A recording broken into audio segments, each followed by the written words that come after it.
Hello, আসসালামু আলাইকুম। খুব ইন্টারেস্টিং একটা বিষয় মনে পড়েছে। দেখেন, আমার ক্ষেত্রে এরকম বেশ কয়েকবার হয়েছে। ধরেন দূরের কেউ ফ্রেন্ডস বা আত্মীয়স্বজন কেউ ফোন করছে যে আমার ছেলের একটা চাকরির দরকার, বা আ মানে বেকার ঘুরতেছে, কোনো একটা চাকরি দাও। সো যখন আপনি ওই ছেলের সাথে কথা বলবেন বা ওই ছেলে যখন আপনাকে ফোন দিবে বা আপনি যখন তাকে কোনো একটা চাকরির জন্য অফার করবেন, আপনাকে জিজ্ঞেস করবে আম যে স্যার, মানে সপ্তাহে কতদিন অফিস, হ্যাঁ? এটা কি মার্কেটিংয়ের চাকরি না ডেস্ক জব?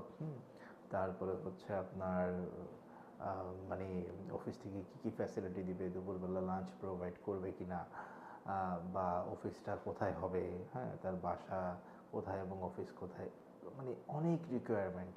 সো এটা শুনে না মাঝে মাঝে খুব অবাক লাগে। আরে ভাই, আপনি রিয়েল এস্টেট সেলসে কাজ করতে আসছেন, বা আপনি আপনি বেকার ঘুরতেছেন, আপনার একটা চাকরির দরকার।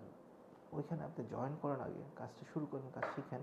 তা না আগে আপনি হাজারো রিকোয়ারমেন্ট দেওয়া শুরু করবেন না। আপনি কতদিন বন্ধ হবে, মানে লাঞ্চ প্রোভাইড করবে কিনা, অফিস থেকে ট্রান্সপোর্ট দেবে কিনা, এটা মানে এগুলো শুনলে না মনে হয় অনেক সময় যে ওই লোকের আসলে মানে কাজ করারই আসলে কোনো দরকার নেই। আর স্পেশালি যারা রিয়েল এস্টেট সেলসে কাজ করছেন, আপনার ভাই শুক্রবার শনিবার বলে কোনো কথা নাই। আপনার যে ক্লায়েন্টদেরকে নিয়ে আমরা কাজ করি, ওনারা কিন্তু ফ্রাইডেতেই বেশি ফ্রি থাকে এবং ফ্রাইডেতেই আপনার প্রজেক্ট ভিজিটের সময় দিবে।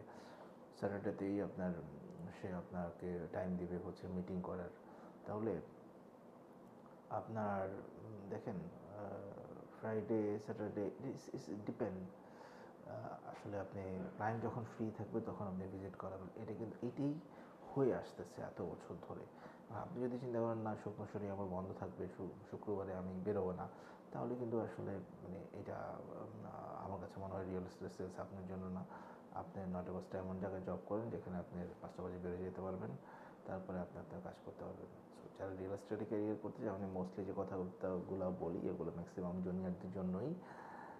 সো আপনার শুক্র শনিবার বলে যেতে হবে, এবং আপনাকে 24/7 কাজ করার মানসিকতা নিয়ে রিয়েল এস্টেটে আসতে হবে, তাহলে দেখবেন আপনি সফল হবেন। ওই সেগমেন্টেড ওয়ার্ক লাইফ ব্যালেন্স যে কথাটা আছে, ওয়ার্ক লাইফ ব্যালেন্সের ইস্যুটা আসলে রিয়েল এস্টেটে এইটা আসলে আমার কাছে মনে হয় না এটার সাথে যায় আর কি। সো যারা সেলসে ক্যারিয়ার করতে চান, রিয়েল এস্টেটে আসতে চান, বুঝে শুনে আসেন, এবং নিজেকে যদি ওই ডেডিকেশন শো করতে পারেন তাহলে কাজ করতে আসেন। ভালো থাকবেন। আসসালামু আলাইকুম।